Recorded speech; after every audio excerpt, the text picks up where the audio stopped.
General entry GST chapter का question number 6।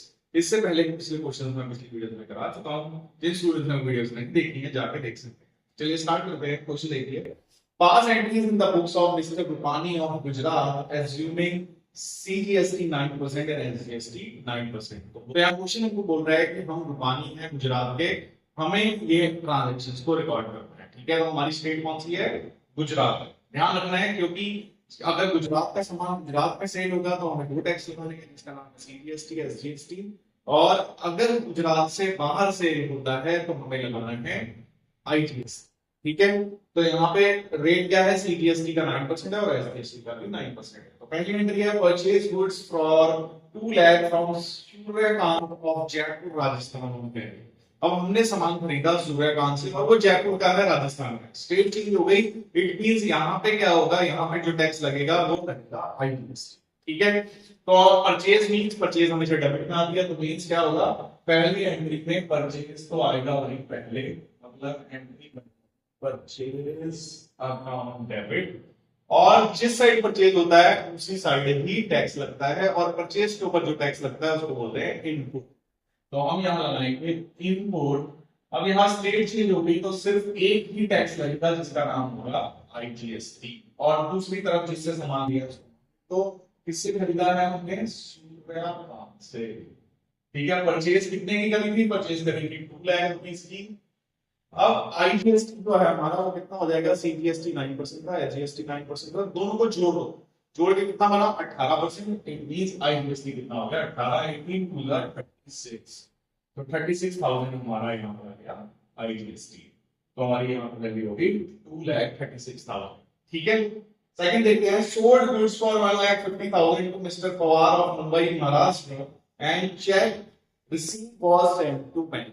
और हमने क्या किया? सामान बेचा है किसको? 1.5 लाख रुपए का मिस्टर पवार को, जो कहां के हैं? मुंबई महाराष्ट्र के हैं। फिर से सेल चेंज होगी, यहाँ पे भी लगेगा आईजीएसटी, पर इस टाइम हम सेल कर रहे हैं और उन्होंने पैसा सारा चेक से दे दिया। तो सेकंड एंट्री में हमारे पास क्या आया? हमारे पास आया चेक। तो चेक से पैसा आएगा, हम लिखेंगे बैंक अकाउंट डेबिट। और ये पैसा क्यों आया है? सेल्स की वजह से। दूसरी तरफ हम लिखेंगे सेल्स अकाउंट, और सेल के ऊपर टैक्स जो लगता है वो होता है आउटपुट। यहाँ पे स्टेट चेंज हो गई, टैक्स लगेगा आउटपुट आईजीएसटी। तो हम लिखेंगे आईजीएसटी अकाउंट, और अमाउंट कितनी थी सेल्स की? 1,00,000 सेल्स की अमाउंट थी। अब इसका 18% निकालेंगे तो 18% इसका बनेगा 27,000। तो टोटल हमारी वैल्यू बन गई, बैंक में हमारे पास पैसा कितना आएगा? 177। ठीक है, ये एंट्री भी हमारी होगी। अब थर्ड बोल रहा है, sold goods for 2,50,000 with in state on credit. अब हमने क्या किया? 2.5 लाख का विद इन, मतलब हमने गुजरात के अंदर ही बेचा, तो यहाँ पे दोनों टैक्स लगे। अब फिर से सेल्स किया है और किसको बेचा है नाम नहीं लिखा हुआ, तो जब किसी को सामान बेचते हैं उसे हम या कस्टमर बोलेंगे या उसको हम डेटर बोलेंगे। दोनों में से कुछ भी लिख सकते हैं, क्योंकि यहाँ पर कुछ भी नहीं लिखा हुआ तो हम उसको लिख देते हैं कस्टमर, लिख देते हैं। चलिए, तो थर्ड एंट्री में कस्टमर का नाम नहीं है तो हम लिख देंगे कस्टमर हमारे पास आएगा। और ये कस्टमर क्यों आया है? क्योंकि हमने करी है सेल्स। तो यहाँ होगी सेल्स। सेल्स कितनी करी थी? 2,50,000 की। अब सेल के ऊपर जो टैक्स लगता है वो होता है आउटपुट। अब ये विद इन द स्टेट है तो यहाँ पे CGST to output SGST account. Tax कितना लगेगा? 9%। 9% इसका बनेगा 22,500। तो ये भी बनेगा 22,500। अब इसका टोटल करेंगे तो हमारी वैल्यू आ जाएगी 295। चलिए अब नेक्स्ट एंट्री देखते हैं, paid insurance premium of 20,000 by cheque. अब देखो यहाँ पे इंश्योरेंस प्रीमियम आया है, तो क्या इंश्योरेंस प्रीमियम पे टैक्स लगेगा? 3 आइटम्स पे टैक्स नहीं लगता है, इसमें इंश्योरेंस प्रीमियम कहीं भी नहीं है। इट मींस इंश्योरेंस प्रीमियम पे टैक्स लगेगा। हेल्थ इंश्योरेंस होता तो उस पे टैक्स नहीं लगता, हेल्थ इंश्योरेंस पे टैक्स जीरो हो गया, पर ये हेल्थ इंश्योरेंस नहीं है। ये किस चीज का है? हमारे जो बिजनेस है उसका इंश्योरेंस कराया हमने, उसके सामान का, तो इसके ऊपर टैक्स लगेगा। तो आएगा इंश्योरेंस प्रीमियम अकाउंट डेबिट। अब देखो हम खरीद रहे हैं इनपुट, तो जब भी हम चीज खरीद रहे होते हैं तो उसके ऊपर जो टैक्स लगता है वो कौन सा होता है? इनपुट। खरीदते टाइम इनपुट लगेगा, और बेचते टाइम कोई भी चीज हम सेल कर रहे होंगे तो वो टैक्स होगा हमारा आउटपुट। तो 2 इसके बदले में क्या दिया है, हमने पैसा दिया है चेक्स, तो हम लिखेंगे बैंक अकाउंट। इंश्योरेंस कितना था 20,000, 9% इसका हो गया 1800, टोटल आ गया 33,600। ठीक है, अब नेक्स्ट देखते हैं, purchased furniture for office of 60,000 पर चेक। अब हमने फर्नीचर खरीदा है, फर्नीचर भी उस लिस्ट में नहीं आता, इट मींस फर्नीचर के ऊपर भी टैक्स लगेगा। तो हमारे पास क्या है, फर्नीचर अकाउंट डेबिट, और फर्नीचर भी हम परचेज कर रहे हैं, टैक्स लगेगा input, input CGST account debit, input SGST account debit. To इसके बदले में क्या दिया है, हमने चेक दिया है, तो लिखेंगे टू बैंक अकाउंट। और फर्नीचर कितना रुपीस का था, फर्नीचर हमारा था 60,000 का, 60,000 इनटू 9% इसका टैक्स है, तो 9% हो गया इसका 5400 एंड 5400। टोटल हम इसका करेंगे तो आ जाएगा 70,800। ठीक है, अब इसके बाद लिखते हैं last entry, payment made of balance of GST. इस एंट्री का सिंपल मतलब है कि हम लास्ट डेट को गवर्नमेंट को टैक्स की पेमेंट करेंगे जितना जीएसटी बन रहा है। तो मैक्सिमम स्कूल्स इस एंट्री को छुड़वा देते हैं। अगर आपके स्कूल ने एंट्री कराई है या फिर आप केवल एंट्री सीखना चाहते हैं तो आप इस वीडियो में सीख सकते हैं, वरना ये क्वेश्चन यहाँ पे कंप्लीट हो गया। ठीक है, तो इस एंट्री को करने के लिए हमें सबसे पहले बनाने होते हैं वर्किंग नोट्स। वर्किंग नोट्स में हम लिखेंगे हमने टैक्सेस कितना हमारा आउटपुट टैक्स है, कितना हमारा इनपुट टैक्स है, सारे टैक्सों के बारे में पता होगा। तो यहाँ पे देखो, सबसे पहले हमें आउटपुट में इंटरेस्ट होता है क्योंकि पेमेंट जो होती है वो आउटपुट की होती है। तो सबसे पहले आउटपुट, तो यहाँ पे आउटपुट आईजीएसटी कितना है 27,000। देखो आउटपुट आईजीएसटी कितना है 27, क्योंकि पेमेंट जो होती है वो आउटपुट वाले टैक्स की होती है। उसके बाद यहाँ पे आउटपुट आईजीएसटी और कोई नहीं, और हमारे पास अब आउटपुट सीजीएसटी और एसजीएसटी है, तो वो भी तो आउटपुट सीजीएसटी कितना है हमारा 22,500, और आउटपुट एसजीएसटी जो है हमारा कितना है, वो भी 22,500 है। तो सबसे पहले हमने आउटपुट जीएसटी लिख लिए, अब हम लिखेंगे इनपुट जीएसटी। तो इनपुट जीएसटी कितने हैं, सबसे पहले हमारे पास है इनपुट आईजीएसटी। तो इनपुट आईजीएसटी को कितना है 36,000।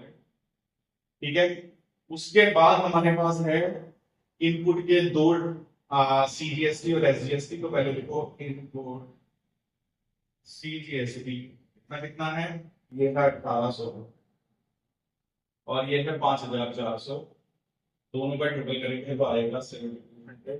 मींस इनपुट एसजीएसटी हमारा 7। ठीक है, अब इसको बनाने के बाद हमारी जो पेमेंट होती है वो होती है आउटपुट टैक्स की। आउटपुट में से हम इनपुट टैक्स को माइनस कर देते हैं, अगर तो पैसे बचे तो बैंक के थ्रू पेमेंट होगी, अगर नहीं बचे तो दोनों महीने पे एडजस्ट हो जाते हैं। जो टैक्स बच जाता है उसको हम अगले महीने में एडजस्ट कर देते हैं। अब इसकी लास्ट एंट्री करनी कैसे है वो देखते हैं। तो सबसे पहले जब पेमेंट करेंगे तो यहाँ पे आईजीएसटी सीजीएसटी दो चीजें हैं, तो सबसे पहले हम पेमेंट करेंगे आईजीएसटी पर। तो हम आईजीएसटी की पेमेंट करेंगे, तो आउटपुट आईजीएसटी कितना है, तो हमारी एंट्री होगी आउटपुट आईजीएसटी अकाउंट डेबिट। मैंने पहले ही बोला कि आउटपुट में से पहले इनपुट को माइनस करेंगे, अगर पैसे बचेंगे तो पेमेंट होगी बैंक के थ्रू, अगर नहीं बचेंगे तो वो जो टैक्स बच गया वो आगे हम एडजस्ट कर लेंगे। पर यहाँ पे इनपुट जो आईजीएसटी है वो हमारा आउटपुट आईजीएसटी से ज्यादा है, इट मींस हमारा इनपुट आईजीएसटी बच जा रहा है, तो इसको अगले महीने में एडजस्ट नहीं करेंगे, इसको हम अभी तुरंत एडजस्ट करेंगे, इसके अंदर सीजीएसटी एसजीएसटी के अंदर इसको एडजस्ट कर लेंगे। अगर उसके बाद भी बचेगा फिर हम इसको अगले महीने, तो इसको करना क्या दिया, आउटपुट ये था हमारा 27,000, तो इसको हमने क्या कर दिया, पूरा इनपुट आईजीएसटी पूरा का पूरा इनपुट आईजीएसटी दिया कितना 27,000। पर हमारा इनपुट आईजीएसटी कितना था, हमारा इनपुट आईजीएसटी था 36,000। इट मींस यहाँ पे अभी हमारे 8,000 के बचते हैं। तो इसको हमारे 8,000 रुपीज बच गए हैं, इसको सबसे पहले हम सेंटर वाले जीएसटी में एडजस्ट करेंगे। मींस क्या होगा, एंट्री बनाएंगे हम next output CGST account debit. तो आउटपुट सीजीएसटी में सबसे पहले हम इस इनपुट आईजीएसटी को कट करेंगे। तो input IGST account. Output IGST कितना था? आउटपुट आईजीएसटी है 20,005। उसके अंदर इनपुट आईजीएसटी कितना दिया है वो लिख दो, मींस 8,000 रुपए हमने इसमें से काट दिए, और फिर बाकी ये खुद के इनपुट से कटेगा। इसका खुद का इनपुट कितना है? 7,200। तो टू इनपुट सीजीएसटी अकाउंट, इसका खुद का है 7,200। अब देखो ये हो गया 15,200, ये है 22,000, तो मींस अभी भी 7,300 रुपए बच गए।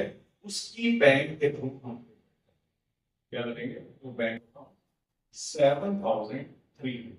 ठीक है, अब इसकी भी पेमेंट हो गई, इसकी भी पेमेंट हो गई, यहां से ये भी कट गया, ये भी कट गया, बस सिर्फ क्या बचा? आउटपुट एसजीएसटी बचा। तो आउटपुट एसजीएसटी की फिर पेमेंट कर देंगे। क्या लिखेंगे? Output SGST account debit to, सबसे पहले इसको एडजस्ट करेंगे किससे?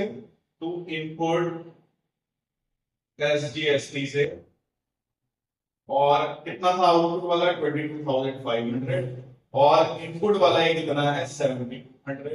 अब कितना बच गया? अब हमारे 15,300 रुपए बच गए। उसकी क्या करनी पड़ेगी? हमें पेमेंट करनी पड़ेगी इसके थ्रू, बैंक के थ्रू। तो लिखेंगे टू बैंक अकाउंट।